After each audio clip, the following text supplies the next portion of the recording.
That's why I talk to smart people, because I feel smarter after talking to you.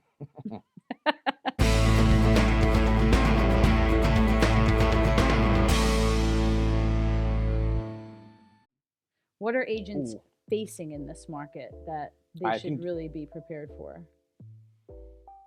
okay, I'll do two things. One thing they should be doing, Mm-hmm. every agent that cares about being a good agent should be waking up every single day, logging into their MLS and spending at least 15 or 20 minutes looking at the market update. So what closed yesterday, what new listings are out there, what's now in contract, what came out of contract. Mm-hmm. All of those little pieces of information, they are huge to know. And I think it's important to have a running idea what that is, because you can really, if you wake up and do this every day, you see the trends. Like, this is what I do. I just have my coffee and I just click through, Mm-hmm. and I'm like, oh, that's interesting. And then I might go on some tangent about why did this one sell for 300 grand Mm-hmm. and this other one that's very similar only sold for 250. And then I will go on some tangent. I'll look at tax maps. I'll go, that's me. I'm weird like that. But that No, that's helps good. to That's what. inform me about the market, and right, so I can now, the idea is, if I use that as, it's almost like training every single day to know the market on a really a continuous basis, then you can pick up on things. And so when I do see a listing, I can say, ooh, that one's a deal. Mm-hmm. Like, send that out to all my people, because I know Absolutely. that one somehow, either the agent missed something, or they might be strategically listing it low so they can get a lot of attention. Totally plausible. Yep. But that's the one I want to send to all my people that are interested in that type of property, so that they have their first chance at it.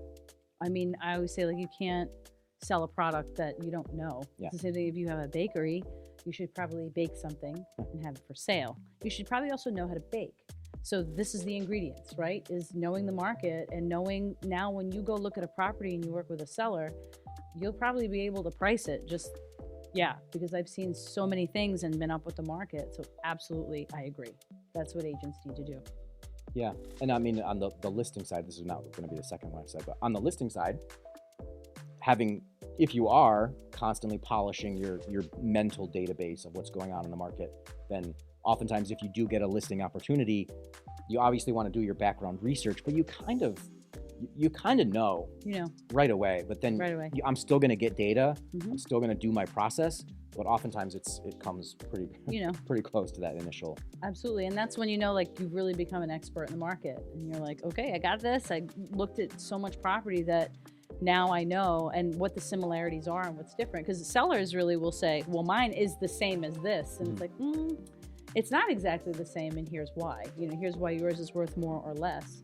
And when you can really speak to the differences and really speak to why something, like you said, this sold for 300, but this sold for 250. It's really important to have that information and that data. Are you a professional or are you just doing this as a hobby? I didn't mean that as a dig.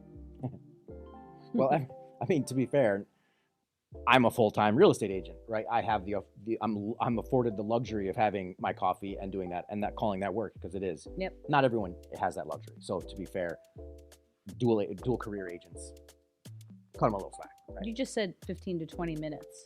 So if dual career agents can't carve out 20 minutes to look at the inventory, they're not even dual career. They have one career and it's the other thing. And you had a second thing. I was going to say second thing.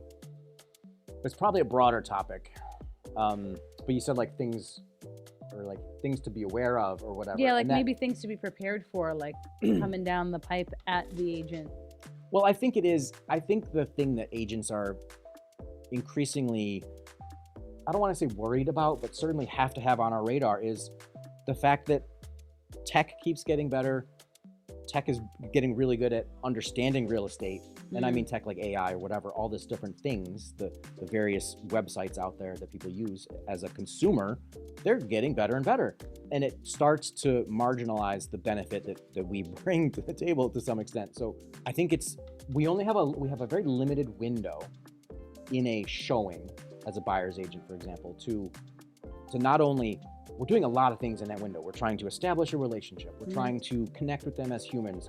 We're also trying to understand what they really want, because we're looking at this property right in front of us, but I have to quickly assess, is this what they're looking for, or is it far off base? Exactly. And then in the back of my mind, while I'm talking about the one that we're at, I'm thinking, okay, it might not be the right fit. So what else do we have that I can start to, you're trying to do quite a bit in a 30-minute showing Mm-hmm. or whatever, a day of showings. So I think part of it is to maximize that opportunity, right? So, and that's hard to do because it's a stressful thing, and you want it to feel natural though too. You don't want it to feel like, oh, that agent's like thinking real hard or or whatever. You know, you want it to feel like a very natural process, a very easy and smooth and fun day for the client, but you also really want it to be packed with information and nuggets to take home and for them to then process. Yeah. So my hope after I take a buyer out to see 4 or 5 properties in one day is, my hope is that they really have to go back and talk about it for a couple hours and look at all the sheets and hopefully all the notes they took down and really think, okay, now are we ready to buy one of these? Did one of these stand out? Do we need to scratch this whole thing and start over because Rich gave us some insight that we didn't have before? Mm-hmm. And I think that's our value Absolutely. is read the room. Don't just say, well, you said you want a 3-bed, 2-bath, so I gave you a bunch of 3-bed, 2-baths. Mm-hmm. But oftentimes it's more than that. It's interesting how much they'll give you that, right? Yeah. 3-bed, 2-bath, and then they'll see that and decide it's not for them. So it's not, and sometimes it does take that conversation for sure. But sometimes I think buyers also overcomplicate it because I think there's so much information thrown at people that sure, the technology can get better, but you really need someone who can interpret this for you. When I'm a real estate agent myself, and when I saw my house, I literally lost consciousness. I was like, what do I do? What do I ask? I love it. What happens? Joe's like, shut up, shut up, shut up. I needed someone to rein me in and talk to me and walk me through like, okay, literally, and I'm an agent. So there's such an emotional response sometimes that it's hard to make a decision, and you're going to make an emotional decision because you want to love the place that you live, but you do need somebody that's very clear-headed. You do need somebody to talk you through different aspects and, hey, maybe I didn't even think of that because I just saw it on the internet. Right. Which is like literally 10% of what it actually is. Did you calculate that I have a steep, windy gravel driveway crossing a river 2-mile hike in the winter? Did you calculate that?